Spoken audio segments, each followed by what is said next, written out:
The White House moves to send vaccines to India, where COVID is out of control, what the new census count means for next year's midterms, and the Oscar ratings are in. Tuesday Need to Know. Let's go.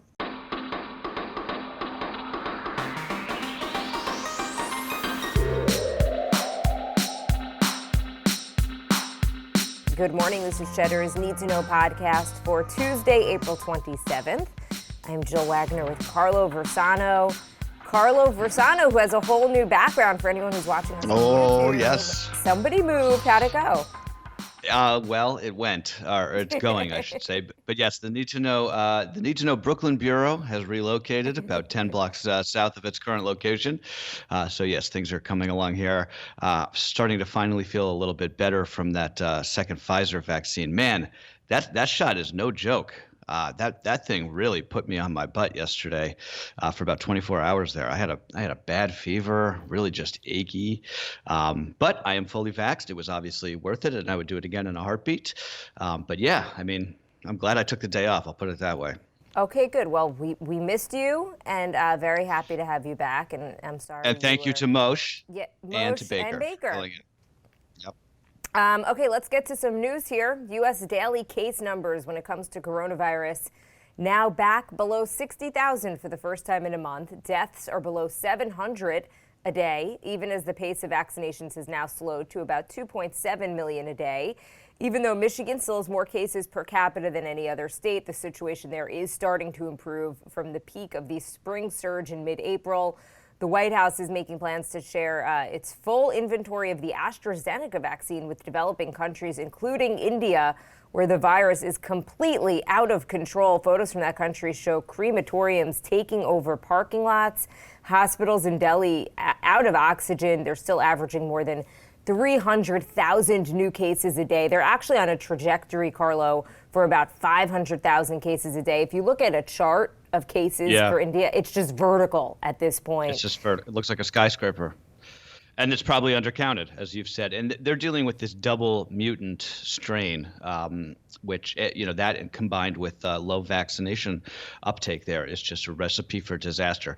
Now, if you take out India globally and Michigan domestically, which you can't do, obviously, but just for argument's sake, things are looking good right now, pretty good. I've at never least. heard anyone say. Yes. Take out the bad parts and things are wonderful. You know what I mean. I know what you mean. There's reasons to feel optimistic. I mean, New York City, the positivity rate is below 4% here again, which is great news. The vaccines are working. I think we've got about 40% of the population is now fully vaxxed. We just cannot botch this new phase of the rollout, which is all about reaching people who are on the fence or without access. Without easy access to getting vaccines. I know here in New York, they just said they're going to start doing walk-ins. That's fantastic. I saw this yesterday, which I loved. The governor of West Virginia said he's going to give $100 savings bonds to all young people in the state, anyone 16 to 35 who gets vaccinated. So, I mean, that's bribery, but hey, if it works, why not, right? What we gotta do. Carlo and Baker and I were talking about this yesterday because I wanted to make a point yesterday specifically about how there are places where things are good. We shouldn't just be harping on where things are out of control right now. So we were just talking about New York, which has been great. I mean, I was mentioning yesterday again, I had about 10 friends who took photos of crowded restaurants and parks and wherever else they were with the caption, "Oh, and you said New York was dead, right?" And it's nice to do. It's okay to gloat, if you stayed put and you had faith in some place that it was going to come back, and it is. It's nice to see. California too. Yes. Also, the California's looking good. Yep. Dr. Ashish Jha, one of the epidemiologists that I follow on Twitter, I thought that what he said was pretty optimistic too. He said, "I'm pretty sure that we are done with this so-called fourth wave. Yes, we'll see some bumps and mini surges in some states at times, but overall, with 54% of adults with at least one dose and more vaccinations coming, we should be mostly heading down toward a new normal." Yeah. I mean, that's sort of how I feel. I feel very optimistic about the short and medium term here in the United States. Long term, I still have these big concerns about what's going to happen if we don't reach herd immunity and eventually we get one of these mutations that breaks through. But I continue to feel good about the spring. I continue to feel good about the summer. Did you see yesterday? I don't know if you guys hit this or not. The EU is going to let fully vaccinated Americans Yes. in to the member states for vacation this year. That's a good sign. Things are looking up. So obviously we've got to keep an eye on India, and it's just such a disaster there. But just in terms of where we are, things are looking up. Keep an eye on kids as well. 20% of new cases are now in children. So it's something to watch. Well, actually, let me make one point there, because I saw I think it was in the New York Times the other day. They had a story about how young people were making up a bigger share of hospitalizations nationwide. But the story was framed as though that was bad. But I thought that was great. I mean, in terms of a share of the hospitalization count, we want as many young people in that share as possible, right? Because they're less, they're less at risk than the older population. I don't know. Once you're in the hospital, that means things are pretty bad. I don't think that that's a positive headline. Well, yeah, no, I understand what you're saying, but I'm just saying in terms of like the share of, obviously we want as few hospitalizations as possible. In Michigan, even just say, for example, at the height of their third wave, which was awful, they weren't seeing as many children. So forget percentages, okay? So forget the percentage counting elderly.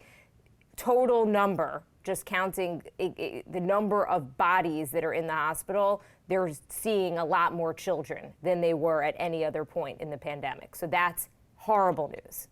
Right. Get it? Like, it's not just, okay, if the net total was down and most of it was children because there were no older people, fine, but it's not. It's like the net number of children is way up. Okay, gotcha. Okay, let's talk a little census stuff. The U.S. population grew in the last decade, but at its slowest pace since the 1930s, according to the census, driven by a declining birth rate and slowing immigration. The new census numbers are also going to change how the 435 seats in the House are apportioned in the next year's midterms. So this is going to give more power to red states. Texas, Florida, and Montana among the states gaining a seat. California is going to lose one for the first time ever. New York also loses a seat as well. Did you see why we lost a seat here in New York? It's 89 residents. terrible. Oh my God. Amazing. If the census had just counted 89 more people in the state, we would not have lost that seat. Okay, so yeah, just in terms of the states that lose a House seat as well as an electoral vote, California for the first time, as you mentioned, New York, Illinois, Michigan, Pennsylvania, Ohio, and West Virginia. The states that gain a House seat and an electoral vote, Texas, which actually gets 2 House seats, Colorado, Florida, Montana, North Carolina, and Oregon. So, a lot of this just has to do with people's migratory patterns, right?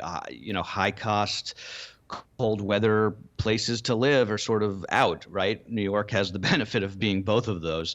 The West and South, the Sun Belt area, those places are seeing a lot of people move there, even before the panini, but especially since. But Texas, Texas is going to become the biggest battleground state in this country. It's just there's so much. It's going to determine elections one of these days. It's not quite there yet, but it's getting there.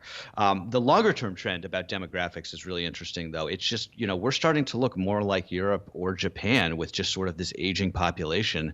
And that, depending on how you think about it, that's a problem. Yeah. The thing about New York, I just wanted one other point. It's tough when it's 89, when it came down to just 89 people. And New York was so hard hit by the pandemic, and that's really when they were doing the census stuff. And I remember being in my parents' neighborhood. I think we went for a walk one day, and we were just outside. And this was the height of the pandemic, and there were census workers coming around, and they were knocking on doors. And I said to my dad, I'm like, who would open the door right now? I mean, for fear of coronavirus. Just because it was happening when things were so bad here. That's when they were doing the counting. So it's just no, a it's shame. true. It's just like not accurate, and so much money and power is based on it that it's. I don't know. I find it really disappointing. No, I think And just I think you're because right. it's not accurate, money should go Yeah. where the people are, but in this case, it just doesn't seem to be representative. Well, plus, the Trump administration was basically trying to cut the census off at its knees while it was happening, which was happening during a pandemic, as you said. So yeah, a lot of blame going around. People are blaming Cuomo for a lot of this. People leaving, for having rich people leave New York during the pandemic. But it does seem like there should just be an asterisk on that census. California Governor Gavin Newsom, all but certain to face a recall election later this year after state election officials confirmed that there are more than enough signatures to trigger a vote. The pool of Republicans running to oust Newsom includes Caitlyn Jenner, San Diego Mayor Kevin Falconer, former adult film actress Mary Carey, and if that name sounds vaguely familiar, it's because she placed 10th in the 2003 recall election that Arnold Schwarzenegger won. Remember that? What a clown show that was. This is just going to be a redux. God, talk about a waste of taxpayer money. But are there no other people running that are serious contenders here? No, there are. There's a couple. I think there's like this Republican businessman from Southern California that's running. It's irrelevant. None of these people are going to win. Right. Newsom has this on a lock. His approval rating is above water statewide. It's like, 80 or 90% among Democrats. So I mean, there's like literally no chance of him losing this. It's just going to cost a bunch of money and create a bunch of a grist for podcasts like us to talk about over the next few months as it goes. As the clown car goes off the rails.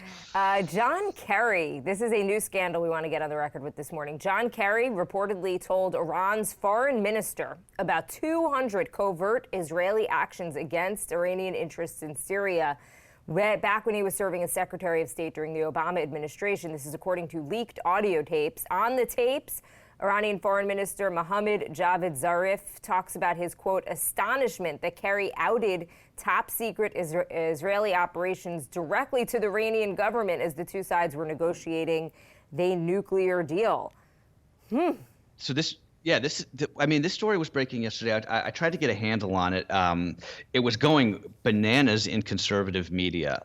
But there is something to this if it's true. Now, Kerry is calling this unequivocally false. He's not actually on those audio tapes. It's just the Iranian foreign minister talking to this like college professor for an oral history project. So Kerry sort of has plausible deniability, I guess. But yeah, the GOP tearing into him, calling this nothing short of treasonous, and saying that he should step down as in his current role, which I believe is climate envoy for Biden, even though this happened when he was Secretary of State for Obama. Yeah, I mean, everyone's basically taking to Twitter to give their reaction, including John Kerry. Nikki Haley writing, "This is disgusting," that he would be tipping off one of Iran. Basically tattling. It just, I don't know. A lot of questions, but he's unequivocally denying it. I want to read up on what the reaction is in the Israeli media right now. He's saying, a lot of what he told them were kind of worst kept secrets that everybody kind of already knew. Right. But we shall see. And again, there's tapes, but Kerry's not on the tapes, so that's just something to keep in mind. Okay, for the first time since the earliest days of the pandemic, Americans net positive about the state of the economy. The Gallup Economic Confidence Index registering a +2 in April. That's up from -32 last April in the darkest days of the first stay-at-home orders. President Biden is getting fairly positive remarks, with 57% of Americans saying they have confidence in him doing, quote, the right thing for the economy.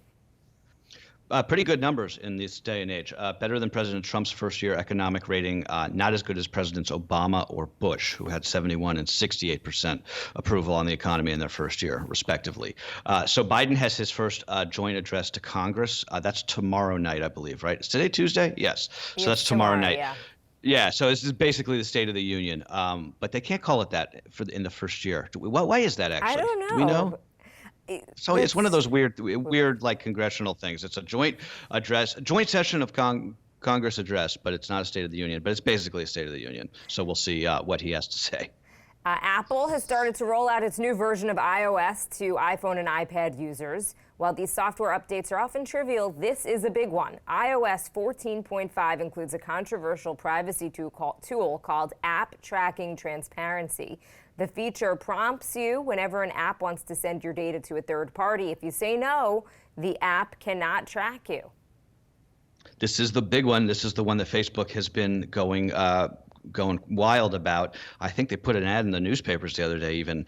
But yeah, the entire digital advertising industry has just been knocking this in the press, calling it harmful to small businesses. The way I think about this is pretty much like anything that gets Facebook's knickers in a bunch is okay by me, because they just have so much power that if they see something as being bad for their business, maybe it's probably good for humanity.